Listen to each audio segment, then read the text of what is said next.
Good morning, guys. How is everybody doing today? I hope all of you are doing great. Got 2 shout outs to give on here this morning, and they're well deserved. Structural Damage, man. I have never actually met this guy in person. That's his YouTube channel on here. His name's Chaz. I'm not gonna give y'all his last name. If you know, you know. But I did, however, walk by, and I kind of got a window demo because he had a pretty good line at Ruckus. He got 4 18s and a 6th order, and he had a lot of people buy his build at Ruckus, and I get a line at mine too, but I always try to get away for a minute and catch some demos. But I knew the vehicle he had because it used to belong to Marcus, and I used to be on team with Marcus and DJ, so I kind of know the build. But this dude sent me his AMM1 to use, not to have, guys. He ain't give it to me. And this video is proof, in case I don't send it back, that I basically ripped him off, which I'm not going to rip him off. I just want to use it for a couple of videos, and if I like it, I'm going to jump on it. It's an expensive little tool, you know. But I definitely like to play with it. So, you know, he reached out to me, and he's like, sure, bro, you can borrow it. So, big shout out to that guy. If you haven't already, go give him a follow. He does some really cool stuff, man. I mean, everybody does demo videos and stuff on here. And you can see, just go to Jacob Viral, follow him if you want those. But this dude does some cool work, and he's like pretty ingenious, some of the stuff he does. So anyway, yeah, we got him. And the next shout out I got to give, dude, DJ Rusticles. I mean, I love his music. I prefer his music. I set all my gains on my amplifiers, and I set up everything in this Jeep with negative 5 dB. And his music's perfectly right there. And there is a Rusticles difference in music. Like, grab you another rebaser, play one of their tracks, and play that track by Rusticles. Chris actually goes in and cleans up the mids and highs, guys. And to me, that's a big thing, and I definitely notice a lot of sound quality difference. A lot of you guys don't like Rusticles because of his intros. They don't really bother me at all. I've kind of gotten used to them, you know. When I hear that intro, I'm like, this is going to be a good track, you know. So, definitely, he sent me a hoodie. He sent me a hat. I already got it dirty. It done blew off my head doing a video. But anyway, a t-shirt. Russ hooked me up. So, okay, we got that, you know. There's my 2 shout outs. Feel like I'm accomplishing something here. Which today's video, man, I had it in my head and it just went away. Like what I was gonna talk about. God, I'm gonna have to take a second and think about this.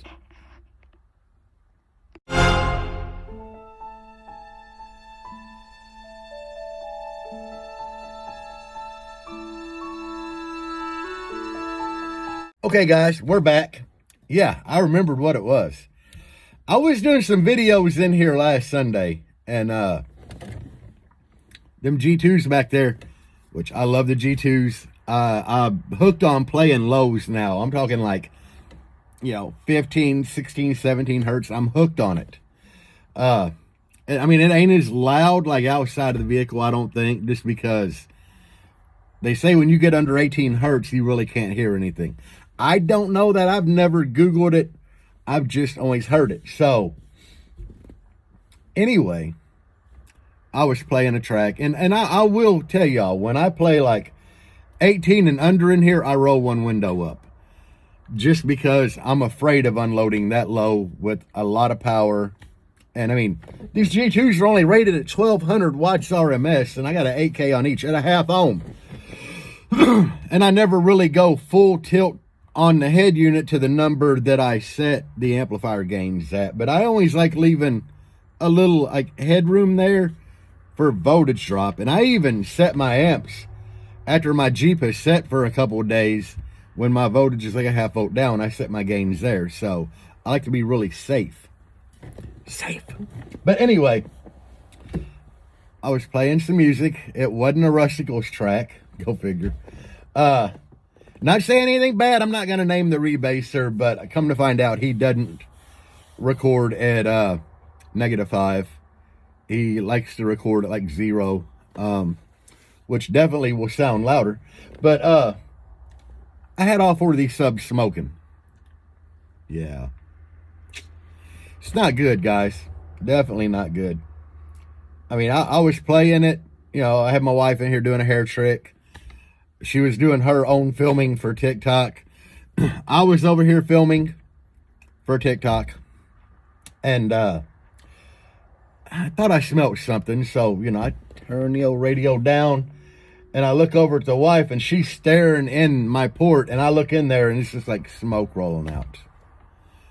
Guys, you have 2 options when this happens. And there's one correct and one not correct. When this happens, you can just leave it be. Not good. I had both windows down, and I was playing 22, which never unloads. But it happened. I don't know if it was from too much power, the track not being -5 dB recorded, because I had to reach out to a friend. I call Chris Kyle. Mr. 15 Hertz and me are really good friends. I call him up, and he informed me that same thing happens. His subs get stinky when he plays music by this rebaser also, because it's not -5. Anyway, your first option is do nothing, which is the wrong option. Terrible option. A lot of you guys are already out there going, I know what to do. And I know you guys do because you've been in this game a while. But for the new guys, they don't know what to do. So in this instance, if you're already playing lows, turn the head unit down to a little over half volume that you were at and roll your bass knob all the way up and just let your subs do this. That stretching, that is definitely going to cool them coils down really quick. If you weren't playing really lows, go to the lowest track you have. Go a little above your set half volume. You know, like if you set your volume to play at to 50, go to 25, 28, roll the bass knob all the way up. The reason you want the lows is because lows move more. They move the sub a little further on that stroke, and it's going to cool them coils down. And just let it play 30 seconds to a minute. That will cool your coils. And, you know, you have a really good, unless you already slinky the coil, you have a really, really good chance of saving your coils. Because that's what's going to smoke. The only thing that's going to smoke in there is the coil. And that's because you have got the coil way hotter than the thermal limits, of the epoxy holding the coil together. Like usually anytime you smell a sub, like, you know, you get that new sub smell, that is heating up the epoxy and it's just gassing out because them inner layers might not fully be cured or whatever, but you're smelling epoxy. And that's why a lot of subs smell different, is just a different epoxy that's used on the coil during the coil making process. But cool them down. Like a lot of guys, like when they see smoke, they're like, oh no, turn it off. And they want to let it cool for an hour. Hell no. Roll that bass knob up at lower volume, lower power, low tone to get the stroke going, cool it down. Because after that happened, we're talking like a minute and a half later, I was filming another video at full tilt. No problem. No problem. Clean track, no smell. Well, I mean, there was smell because this little thing can only do so much. And I mean, this thing smells like hot garbage. So I don't know which was worse, the coil smell or this California scent. Okay, that thing stinks. But anyway, when it's mixed with the coil smell, it's really kind of putrid in here. But anyway, that's how you save your subs. And I guess we're going to get just a little bit more, because a lot of people, I know, the younger bass heads that just don't know, they're going to be like, you know, why are playing lows better? And, you know, and the progression of car audio from like the 90s to the mid 2000s, you know, like 2007. I was competing pretty hard in 2007. And there wasn't really anybody hair tricking then because we wasn't playing lows. When we started playing lows, that's where you get that wind from, and the violence of the hair tricks and all that. So the reason that happens, and just like the reason the lows cool the coil down, is you're moving more. When you're playing 40 hertz and you have a subwoofer that can move this far peak to peak, 40 hertz, even like turned up at almost full power, you're moving the sub out like that. But when you play 25 hertz, you're getting the majority of that X-Max out of it. Like X-Max is how far the subwoofer can move peak to peak. It's really similar to X-Mechanical, but not quite, because X-Mech or mechanical is just how far the sub can move, like the mechanical limitations of it. So you got a kind of a crossover there, you know. But the lower the frequency, and what hertz means is cycles per second. So 40 hertz is 40 cycles per second of the sub.